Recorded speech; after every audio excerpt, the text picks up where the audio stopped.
Mga katrops, welcome back ulit sa aking channel, Sports React PH. At ngayon nga ay pag-uusapan natin ang balitang tinanggihan nga po ng Chicago Bulls ang alok na trade ng Atlanta Hawks. Pag-uusapan na rin nga natin dito sa ating panibagong video, ang balitang may babalik na rin naman nga po sa lineup ngayon ng Los Angeles Lakers.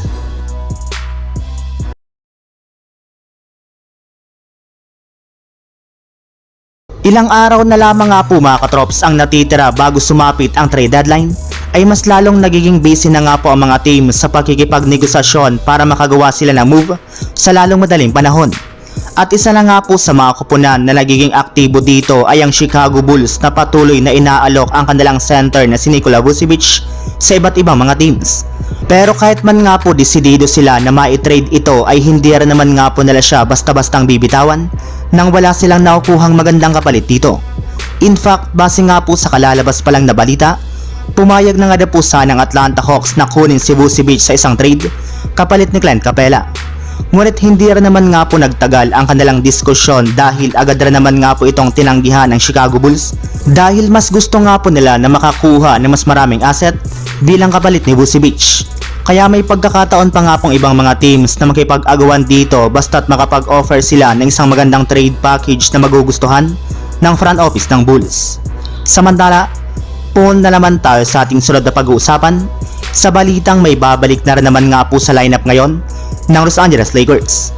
Pagkatapos nga po mga katrops na matalo ang Lakers sa kanilang last game laban sa Philadelphia 76ers, ay dediretso naman nga po sila ngayon sa lugar ng Washington para kalabanin naman ang Wizards na nahihirapan rin naman nga po na manalo sa kanilang mga nakalipas na laban.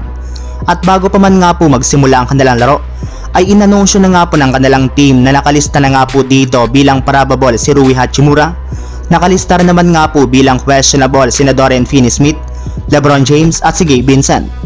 Hindi rin naman nga po dito maglalaro ang kanilang mga manlalaro na sina Anthony Davis, Jalen Hochivino at si Christian Wood na pare-parehong may tinatamong injury sa kanilang mga pangangatawan.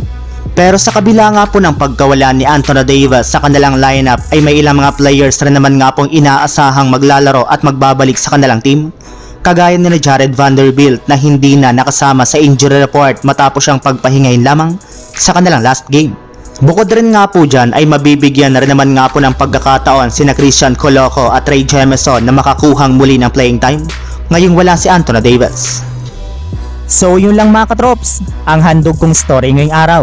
Sana nag-enjoy kayo, please like and subscribe my YouTube channel, Sports React PH, para sa iba pang story at update patungkol sa NBA. Kita-kits muli sa ating susunod na video.